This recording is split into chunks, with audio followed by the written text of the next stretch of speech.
The 2014 Atlanta Press Club Louder Milk Young Debate Series, brought to you by Georgia Public Broadcasting. The Republican race for the United States Senate. Good evening. I'm John Pruitt, journalist and retired anchor for Channel 2 Action News in Atlanta. We'd like to welcome our viewers and our live studio audience to the Atlanta Press Club Louder Milk Young Debate series, which is originating from the Georgia Public Broadcasting Studios here in Atlanta. Now, this is the debate involving the Republican candidates in Georgia's U.S. Senate race. So let's meet the candidates now, and I'll introduce them in alphabetical order. Paul Brown of Athens is the congressman from Georgia's 10th District. He was elected in 2007. Arthur Gardner, a patent attorney from Cobb County and an antique car enthusiast. Phil Gingrey of Marietta is the congressman from Georgia's 11th District. He was elected in 2003. Derek Grayson of Atlanta is a minister and MARTA senior network engineer. Karen Handel of Roswell is a former Georgia Secretary of State and former Senior Vice President for Public Policy at Susan G. Komen for the Cure. Jack Kingston of Savannah is a congressman from Georgia's coastal 1st Congressional District. He was elected in 1993. And David Perdue of Sea Island is a businessman who served as CEO of Dollar General and Reebok. And now our panel of journalists. Jim Galloway, veteran political reporter and columnist for the Political Insider for the Atlanta Journal-Constitution. Nwande Lawson is coordinating producer at Georgia Public Broadcasting and the owner of Rev Productions. And John Schierick, who's covered news and politics for WXIA 11 Live in Atlanta for decades. So now let's get started. In the first round, each candidate's going to be asked one question by one of our panelists.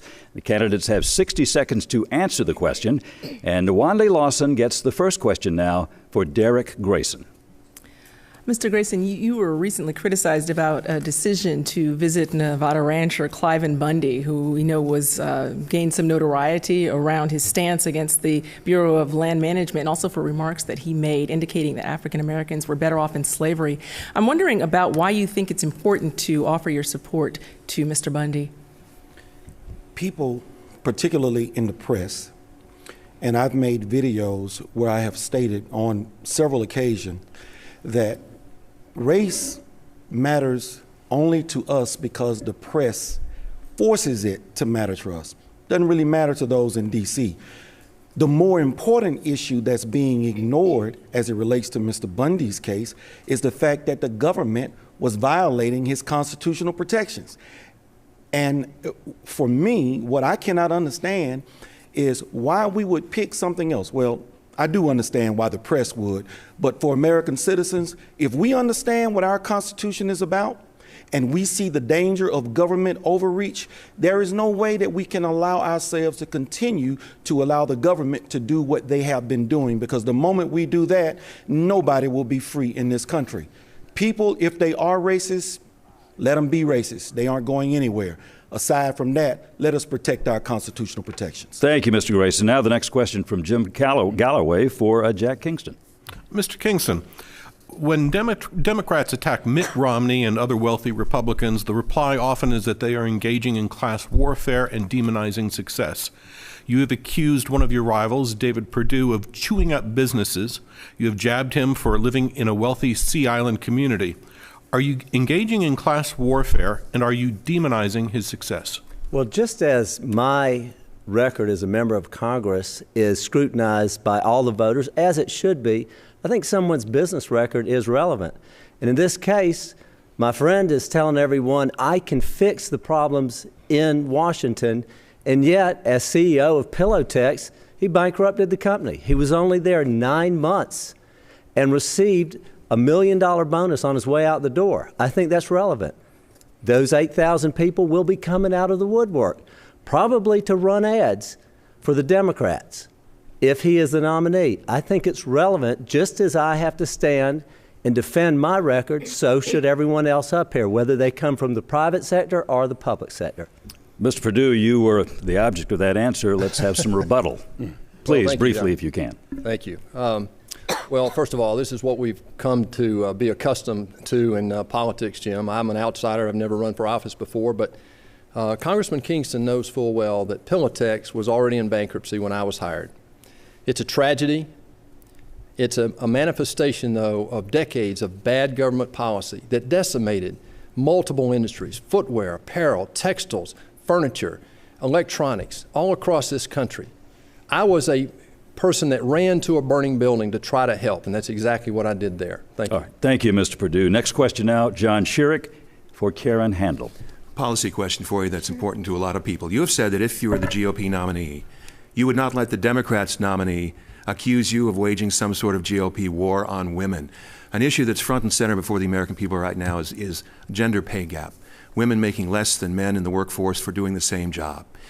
There's a measure before Congress right now, I think it's called the Paycheck Fairness Act. Democrats are pushing it. Republicans are saying it doesn't really do anything that federal law doesn't cover already. Is this an issue for the federal government to tell business people, private business people, what they should pay their employees? And if so, how would you handle it in the Senate? It's absolutely not an issue that the federal government should be engaged in mandating to employers what to pay. And in fact, I find it ironic that the liberals and the Democrats are pushing it, given the fact that when pushed, President Obama himself had to concede that he had a little bit of disparity within his own ranks. And it had to do with the very real issues of experience, length of time in a particular job, and many other factors that really do contribute to what the salary is. You know, I think that what's really important is getting this economy going again in a robust way. And the way that we do that is through the conservative principles of lower taxes and less regulation, because we don't want to build out an economy on minimum wage jobs and mandate businesses to the point that we're stagnating job growth, because we want people to be able to have good quality, stable jobs, the kind of job that they have the security and enough money so that when that car breaks down, they're not having to choose between fixing the car and keeping a roof over their head. Thank you, Ms. Handel. Next question now from Nwande for David Perdue.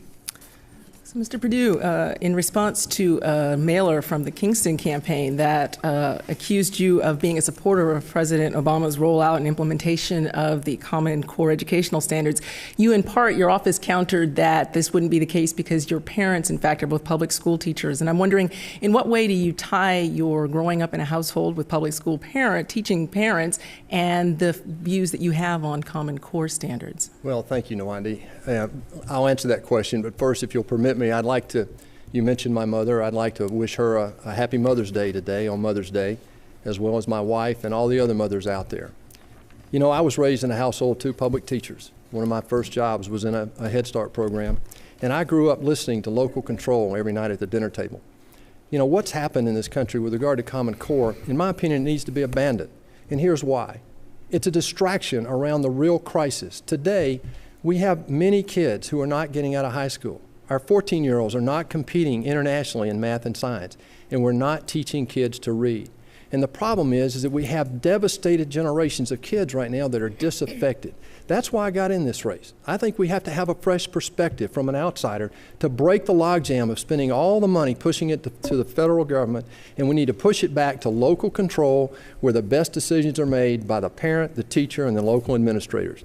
I think if we want different results, we just have to send a different type of person to Washington. Thank you, Mr. Perdue. Now, Jim has a question for Arthur Gardner. Mr. Gardner, when it comes to gay rights, you have charted a rather different course than many of your colleagues on the stage. You have advised Attorney General Sam Olens not to defend a federal lawsuit challenging Georgia's constitutional ban on gay marriage. Surely you can't believe that a majority of Republican primary voters share your opinion. What's your point?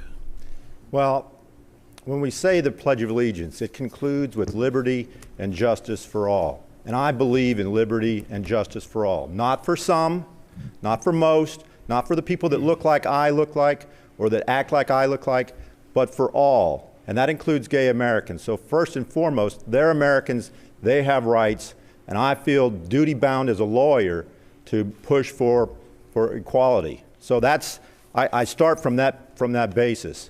And more important, or just as important, our party needs to win elections.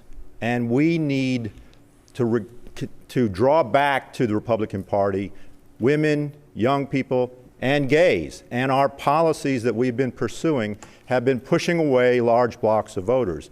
And we can't afford that. We need to win We need to win a lot of victories, including here in Georgia and across the country. And to do that, we've got to get off of these hard right social positions. Thank you, Mr. Gardner. Now it's John Sherrick's turn to ask Phil Gingrey a question.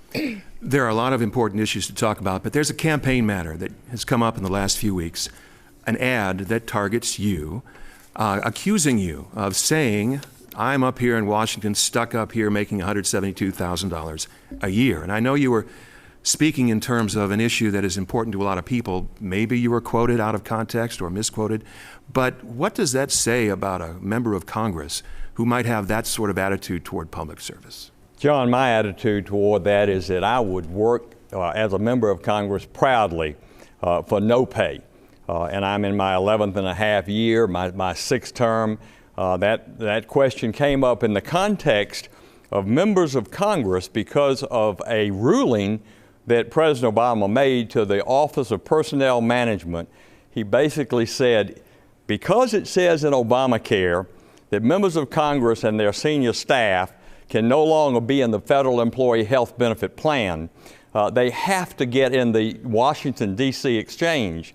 And oh, by the way, we're going to let them take their supplement, which is 65 to 70% with them, even though their salary, certainly that $172,000 salary of the member, and most of those senior staffers also are not eligible for that supplement. I was making a point that they should not get that supplement when I made that statement. All right, thank you, Mr. Gingrey. Final question in this round now. Nwandi's question for Paul Brown.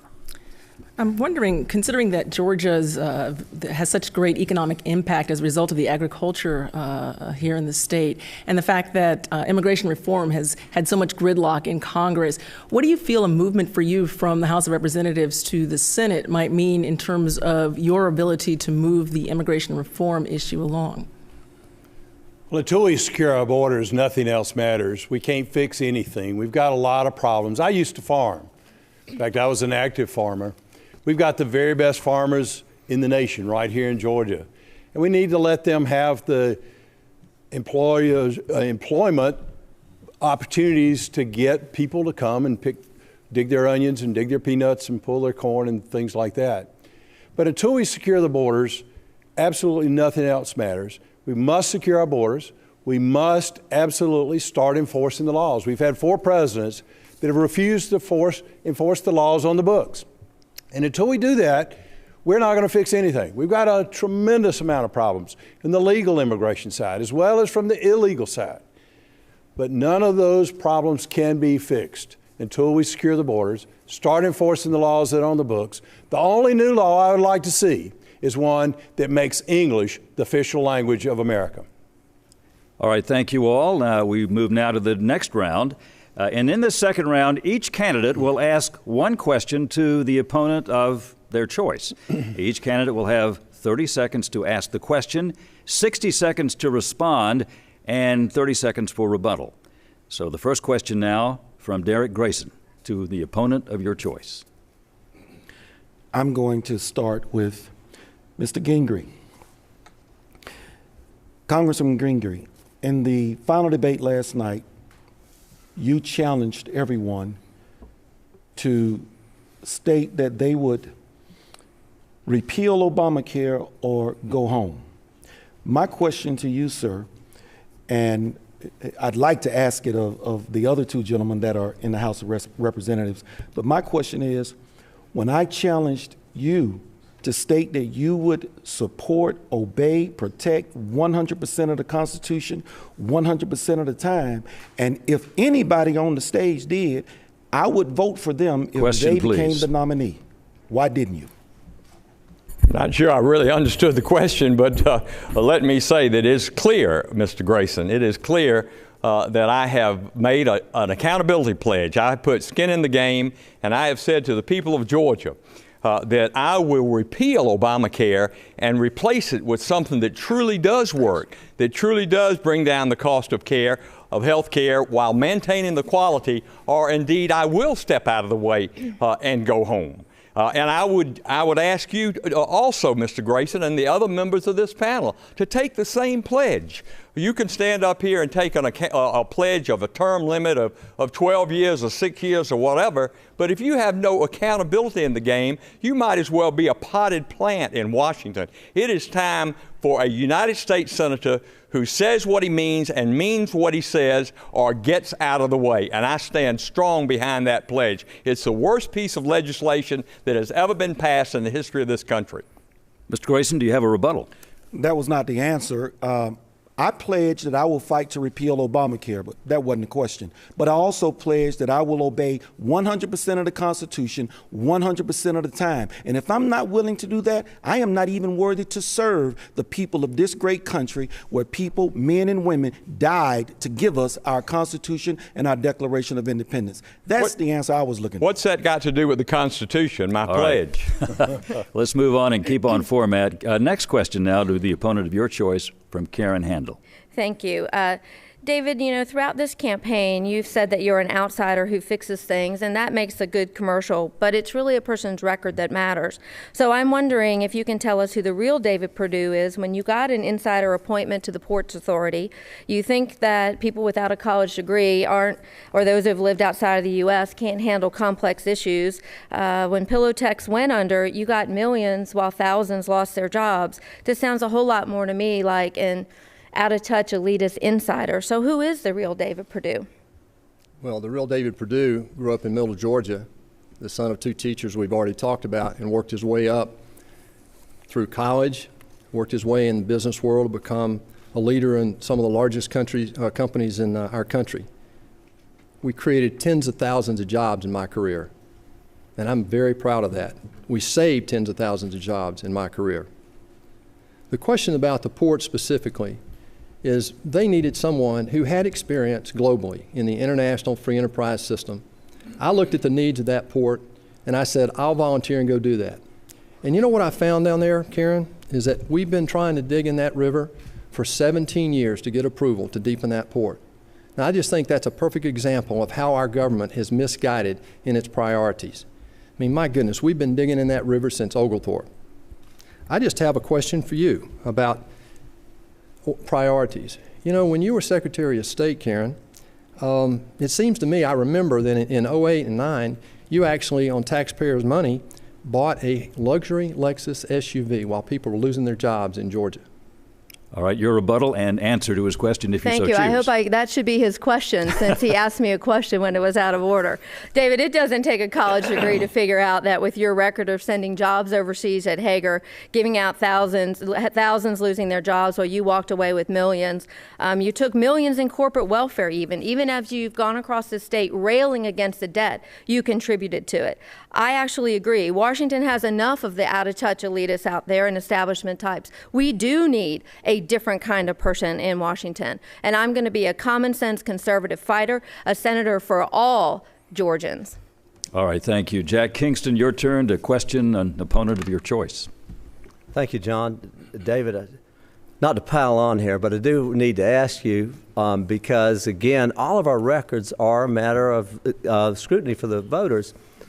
I know you lived in Massachusetts, I know you lived in Tennessee, and I know you moved to Georgia, I think in 09, but I can't see where you've ever voted in a Republican primary nor been active. I know in Massachusetts you gave money to Joe Moakley, a Democrat, very liberal congressman, but you have not voted in any Republican primaries that I know of, only in the presidential preference primary in 2012 and then in the general election. And as an activist conservative, wouldn't it seem impossible that how could you not vote in a Republican primary and be active in conservative causes? You know, Congressman, thank you. I've spent my career in the real world. I'm not a career politician. And I'll tell you, I've spent my career dealing with the nonsense coming out of Washington. It's one of the reasons I got in this race. America's at a crossroads right now. We've lost our competitive edge thanks to 40 years of bad government policies that put our manufacturers at a definite disadvantage with the rest of the world. And it just seems to me it's time for a change. I really believe if we want different results in Washington, we have to send a different type of person. And I really would like to ask you the same question with regard to your frugality. You know, in 3 years alone, you spent over $200 million of taxpayer money on 145 different earmarks. It doesn't sound like frugality to me, and that's part of the record that really counts. Rebuttal, Mr. Kingston. Well, let me say this. So I am correct, then you have not voted in a Republican primary, and I think that is extremely relevant to people who are looking at a conservative candidate and somebody who's been in the fight. And I've been in the fight, and you've been holding it against me.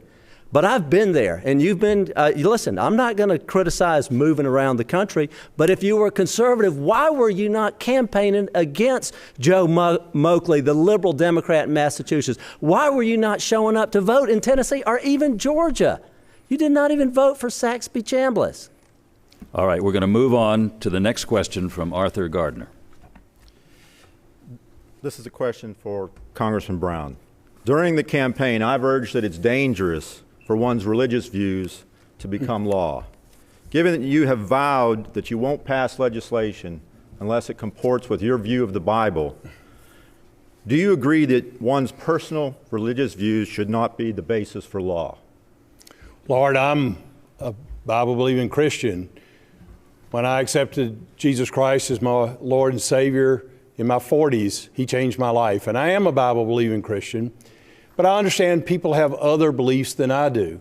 But there's one thing we can all believe in, and that's that we've had the greatest country in the world, the greatest country in the history of mankind. Both parties are destroying the country with the policies of bigger spending, higher debt, more intrusion in our lives. All those are symptoms of a government that is totally out of control, become too big because we've left the constraints of the enumerated powers of the U.S. Constitution. That's what I stand firm on, is the U.S. Constitution. We've got to take powers away from the politicians and bureaucrats in Washington and send them back to the states or the people and leave dollars in people's pockets so they can run their lives without all the government intrusion. What I'm standing firm on is the Constitution as our founding fathers meant it. That's the way I voted, and that's the way I'll vote as a U.S. Senator. Response, Mr. Gardner? Well, of course, that really didn't answer the question the way that you have during the campaign. During the campaign, you have said that you're not going to pass legislation unless it comports with the Bible. And I disagree with that proposal. I'm a Christian of deep and abiding faith, but my faith should not be the basis for law over you, and I don't want your faith to be the basis for law over me. That sort of thought is very dangerous, and we should not go down that road. All right, thank you. Phil Gingrey, you have the next question for an opponent of your choice. Well, I'm going to direct my question to Congressman Jack Kingston. Jack, you've been running ads for months talking about your own personal frugality, that you're somewhat of a tightwad, yet you're a little bit loose with the other people's money.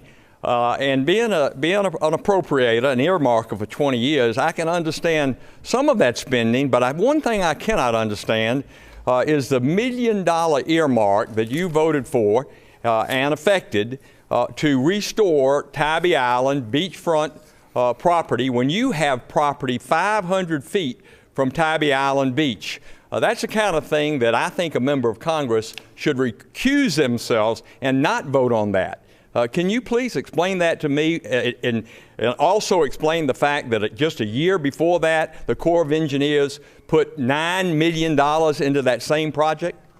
Phil, I'm a little embarrassed for you for asking that question. That project was authorized in 1964 or 5, not 100% sure, but I was 10 years old when that project was authorized. As you well know, or should know as a member of Congress, that beach renourishment is an ongoing Corps of Engineers federal interest because of flood control. The more sand you have in between you and the hurricane, the more that the property is protected. And that's why the federal government has a role in beach renourishment. And as you know, that's been going on a regular basis.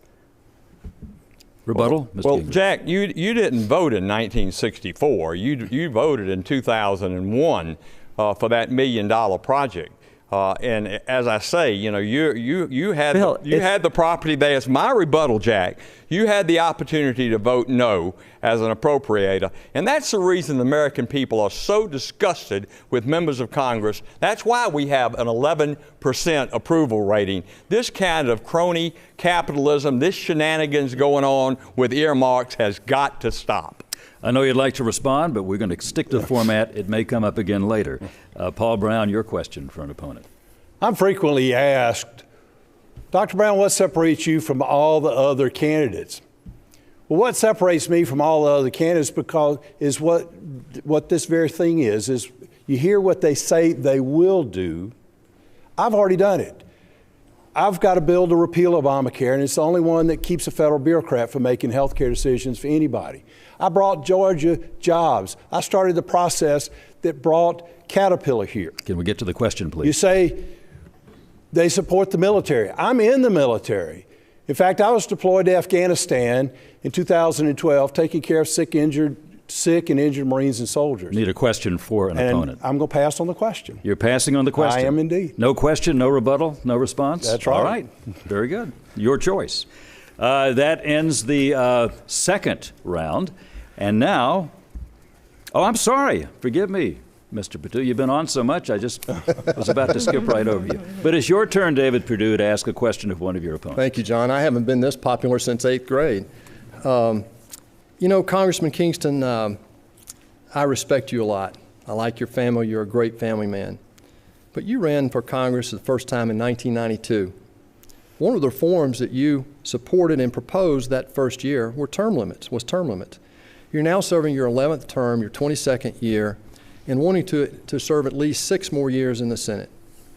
When you told the voters you supported term limits 20 years ago, exactly how many terms did you have in mind? Well, David, I appreciate the question because, as you know, I'm the only one up here on this platform who has, in fact, voted for term limits and actually have co-sponsored 5 bills on term limits. I think one of the key things is that everybody jump in the water at the same time. Now, that's, I think, delivering on my promise, but I would have maybe a question for you. You say you're against the stimulus bill, but you have received on a corporate board on which you serve stimulus money. Now, which is it? Are you for stimulus or against stimulus? Because when you talk about it, you're against it. But when it comes time to receive it on a corporate board, you're okay with it. Shouldn't you be speaking out? Another thing, 2006, you've criticized the immigration bill, but in 2006, you served on a board which supported the Senate amnesty bill. But we hear you talking about that. So where are you on those issues? Congressman, if you really believed in term limits, why are you still here? Career politicians. They say one thing, they do another, they obfuscate, they don't answer questions, they distract from the critical issues. That's what's wrong in Washington. David, I answer that question, as you know. That's why I'll fight for term limits. With your help, we have a chance to do something really unusual in this election. We can retire 4 career politicians. So one of the reasons I got in here is to stop the inexcusable childish behavior in Washington. All right, thank you. This does end the second round, and now we move to the third round. For those of you just joining us, this is the debate among the Republican candidates for Georgia's United States Senate race, and we'll now go into our third round. And in this final round, we'll have each panelist ask questions to the candidate of their choice until we run out of time. And I'll determine if a rebuttal is appropriate depending on the answer. So, John Sherrick, you have the first question. Mr. Grayson, a lot of talk and debate is going on around the country about increasing the minimum wage. The minimum wage varies widely from state to state. Georgia's rock bottom among the states that have a minimum wage law. As a member of the Senate, would you push to increase the minimum wage? Absolutely not. I just saw a post on my Facebook page where Seattle increased their minimum wage to $15, and I shared that photograph with a comment of say hello to the unemployment line and your new friends, higher prices. Government overreaches, and that is what is killing this country. It's obvious I really don't have a dog in this fight up here with these guys. and mishandled. My issue, along with most Americans, is that our constitutional protections are being violated by these individuals who operate in a silo. They overreach, they make decisions because they think they know better than us, when they really should just be getting out of our way and letting Americans get back to what Americans used to do. Build things, make things, and find ways to innovate so that Americans can prosper without government interference. Thank you very much. Next question from Nwandi. Karen Handel, I'm wondering, you mentioned the need to create high-wage jobs as an answer to improving the economic standing here in the U.S. I'm wondering what you see as some concrete steps that could be taken in relationship between the federal government and the states to create these type of high-wage jobs and opportunities for many people. Thank you. A couple of things. First and foremost, we have to restore the fiscal stability of this country, because if we're brought to our knees financially, then all bets are off there. Secondly, we need to have a re-energizing of this economy, and the way to do that is to have lower taxes. We have not had tax reform, real tax reform, in the United States in almost 30 years. Consequently, we have the highest corporate tax rate of any industrialized nation in the world. Add to that an extraordinarily onerous and expensive regulatory climate. Companies in the United States spend $1.8 trillion a year on regulatory compliance. We need to rewrite the tax code. I support a consumption tax like the fair tax, but staying with the status quo is unacceptable. When it comes to the regulatory climate and across-the-board audit, let's start in those places that have the largest footprint from regulatory standpoint. EPA and as well as banking and finance, which we got consequent to as a result of Dodd-Frank, and also a 10-year sunset rule for large regs. Thank you very much. Jim Galloway, your question. This question is for Mr. Perdue, but John, I'll let you decide if you want to spread it around a little bit. The issue of abortion is important in a Republican primary. Mr. Perdue, what is your definition of being pro-life? Does your opposition to abortion include exceptions for rape and incest? Thank you, Jim. I was raised in Middle Georgia. I got the real deal values in Middle Georgia, and those are the values that have stuck with me my entire life. I am pro-life. I have a deeply felt personal conviction that we need to protect innocent life. And sometimes there's another innocent life, and that's the mother. And I also believe in the other two exceptions you mentioned. But these are the values that I'll go to Washington to defend, the values that I grew up with here in Georgia. Jim, I will ask each candidate, please, to give a brief response to this question, which is so important to Republican voters. Mr. Kingston. I'm pro-life, and I have a 100% lifetime voting record with the National Right to Life Committee. Ms. Handel. Exceptions for rape and incest? Yes. Thank you.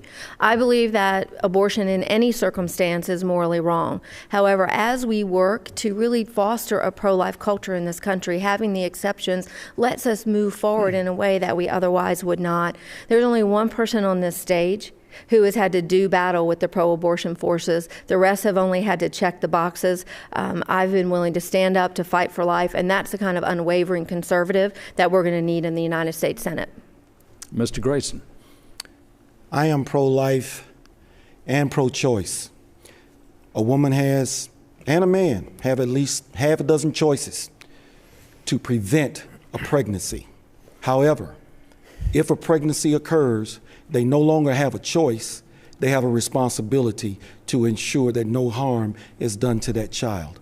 I do not support exceptions for rape or incest. The only exception I would support is that of saving the life of the mother. Thank you very much. Mr. Gingrey. I am a pro-life OBGYN who's delivered 5,200 babies. I am staunchly pro-life, no exception for anything except to save the life of the mother. I believe in life from the moment of conception to the point of natural death. Mr. Gardner.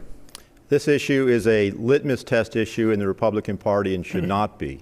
This is why it's the party drives away a lot of women and a lot of young people. We need to find a way past this issue. Personally, I'm pro-choice, not pro-life. So I'm pro-choice. But the reality is, until the Supreme Court changes its mind, the law is not going to change in any significant manner. And it is a waste of effort and counterproductive for the party to continue to focus on this issue as a litmus test. Mr. Brown. Very first bill I've introduced in every single Congress since I've been elected, a little over 6 years ago, was my Sanctity of Human Life Act that scientifically defines the beginning of life. And that's at fertilization. I'll fight to protect the lives of all children, born as well as unborn. And that's what I've been doing in Congress. And in fact, I've been fighting for their future too by trying to stop this out-of-control government that both parties have created.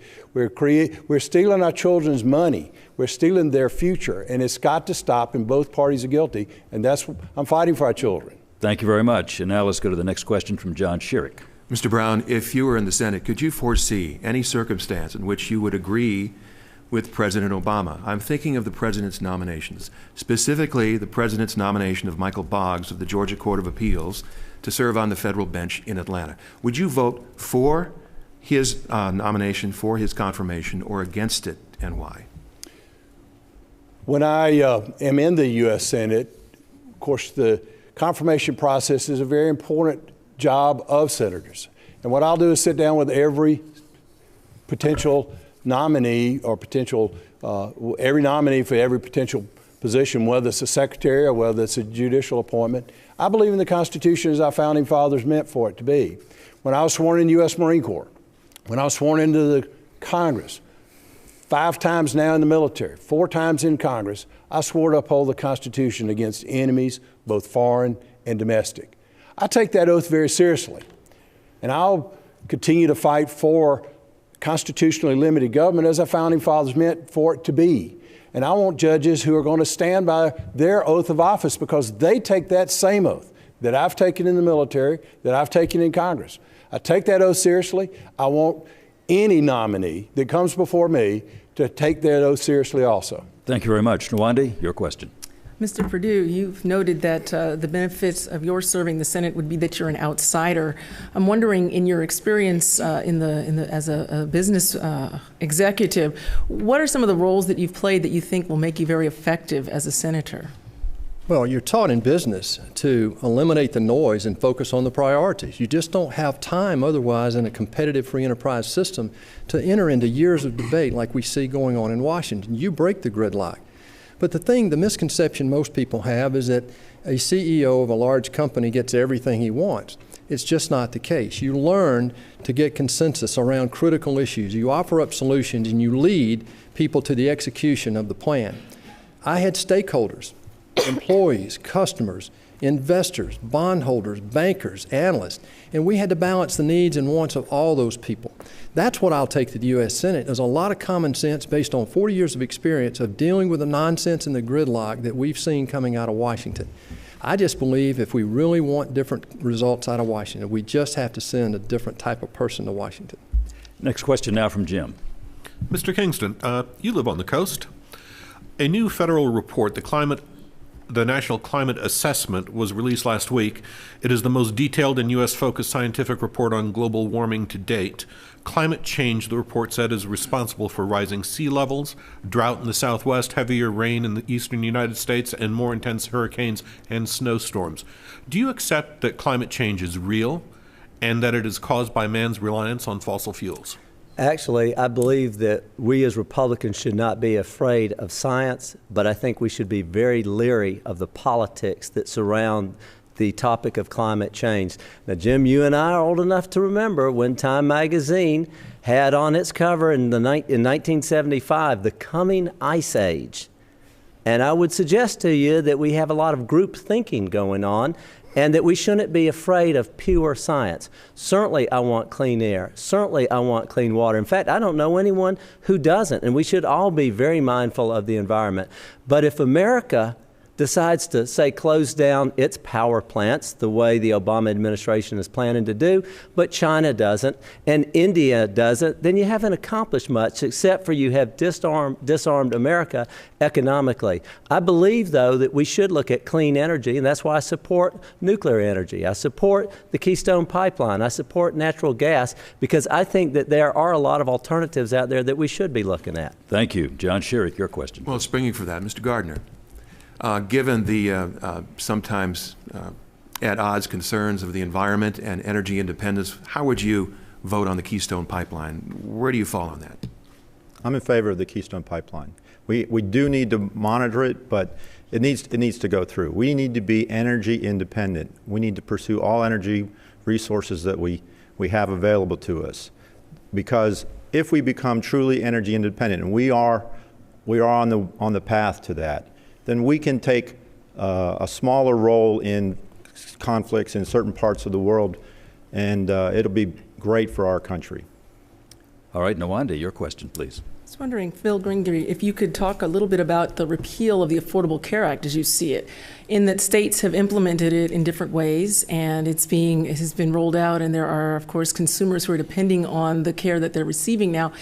What are the mechanisms for the repeal, as you see it, that would avoid having catastrophic circumstances for those who are using the insurance now?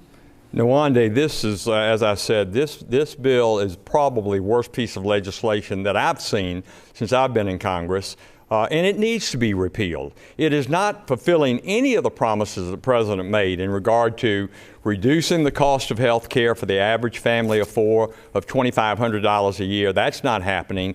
If you want your doctor, you can keep your doctor. If you like your hospital, you can keep your hospital. None of those things are happening. So clearly we need to repeal and replace. Now, obviously, for us to get this done, we're going to have to not only elect Phil Gingrey, Dr. Gingrey, to the Senate from Georgia, but we're also going to have a net gain of 6 seats. And also in 2016 win the presidency, because we know the argument that President Obama the next 2 years will veto any legislation. But at that point in 2016, I'll have 4 more years to get this done. And I promise and pledge to the people of the state of Georgia that as a physician who has practiced 32 years, I will promise that I will fulfill this obligation, this accountability pledge. Thank you very much. We have time for one more question from Jim Galloway. Ms. Handel, you've accused David Perdue of flip-flopping on the Second Amendment. I'm assuming that you're referencing the campus carry provision that was stripped out of legislation passed by the Georgia General Assembly this spring. Do you believe that concealed weapons should be allowed on public university campuses? I do. I think that we need to be protecting our Second Amendment rights at all costs. The Second Amendment is not about people who are doing wrong. It's about individuals being able to have their rights to bear arms in this country. And I think that we need to have strong advocates for it and strong proponents who will stand up for the Second Amendment. All right. Thank you very much. And that's all the time we have now for questions. Each candidate now will have 60 seconds for a closing statement. Candidates were chosen by random selection. And Arthur Gardner, you have the opportunity for the first closing statement. Well, thank you. The other candidates on this stage will tell you that they are more conservative than I am. And they're right, but they just don't get it. We don't need the most conservative candidate. We need the candidate that can get the most votes. And we need a candidate that can appeal to the vast middle. Now, I was a mechanic for 10 years, an engineer for 5 years. I've been a patent lawyer for 26 years. I have a lifetime of problem solving and being in small business. I'm out to solve the budget problem. And I have a proposal to lower your health care costs that will knock your socks off.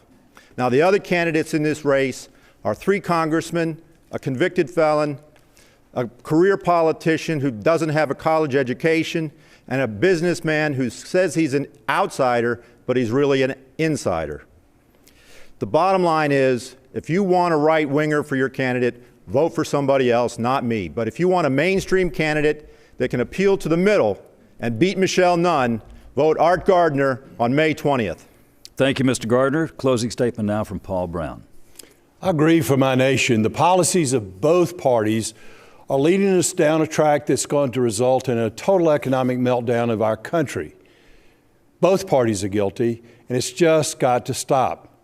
What I've been doing ever since I've been in Washington is trying to send powers back to the states or to the people, as the Constitution and the 10th Amendment says it should be, and leave dollars in people's pockets. What all the other candidates say that they will do, I have done. People can know where I'm going as their U.S. Senator because they can see where I've been as a congressman. I've got the bill to repeal Obamacare, and it's the only Republican bill that totally puts people in charge of their health care decisions. I've brought jobs to Georgia. I started the process that brought Caterpillar here, and I talked to Baxter Pharmaceuticals the same way. They all talk about strengthening the economy. My jobs bill would bring manufacturing back to America and would be a tremendous boost to our economy. They say that they support the Second Amendment. I'm the chairman of the Second Amendment Task Force. And they say that they're outsider. I made the ultimate outsider vote when I voted against John Boehner to be Speaker of the House. Vote for Paul Brown for U.S. Senate. Thank you very much. Jack Kingston, your closing statement.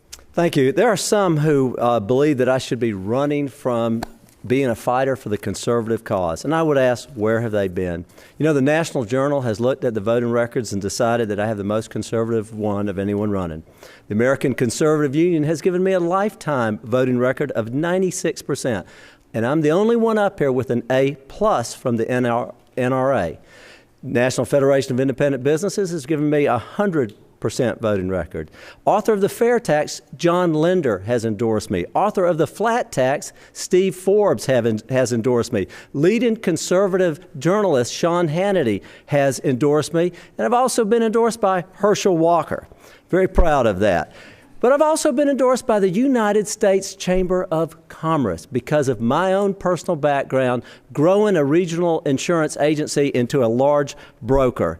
And finally, I've been endorsed by the 1964 founder of the Republican Women of Clark County, my mother, on this Mother's Day, Ann Kingston. Thank you.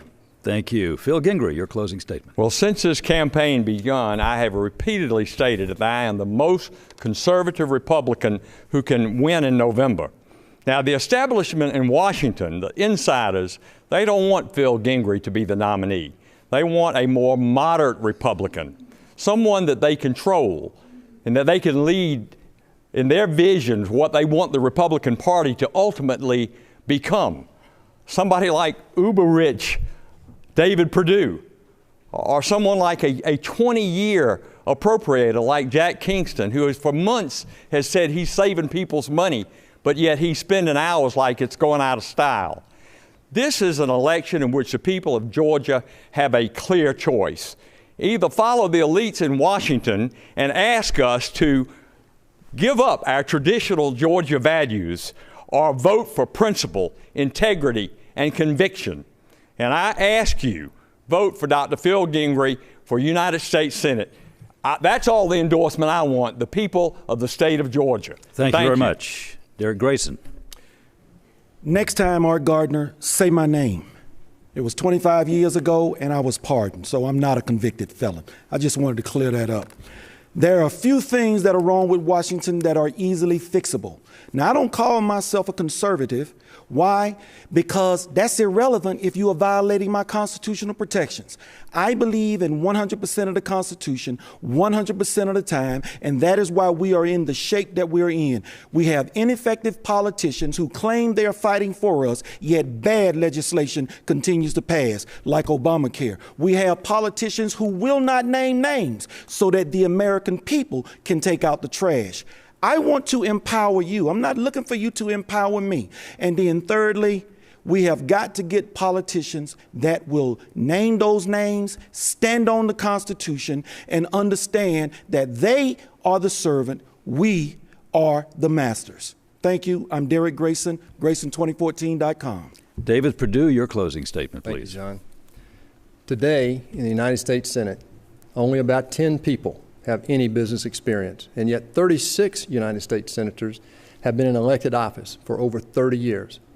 In this race, we have 4 career politicians who have been in elected office for 63 years. Sometimes change does take an outside perspective, fresh eyes, determination, and a bucket load of common sense. That's what I'll take to the U.S. Senate. I think the decision in this race is really very simple. If you like what's going on in Washington, we have 4 perfectly good career politicians from which to choose. But if you're as fed up as I am with the size and scope of our government, the amount of money they take from our pockets, and with this childish, inexcusable behavior exhibited up there right now, I hope you'll give this outsider from Middle Georgia a chance. Fixing big problems is what I've done most of my life. If we want different results in Washington, we just simply have to send a different type of person to Washington. I'm David Perdue. I'm asking for your vote and your trust tonight. Thank you. Karen Handel, you have the final closing statement. Thank you very much, and happy Mother's Day to everyone. On May 20th, Republicans have two important considerations: who will be an effective, conservative United States Senator, and who is going to be able to beat Michelle Nunn. Now, we heard a lot of talk tonight, and it was just that. These congressmen have had every opportunity to do all they've talked about.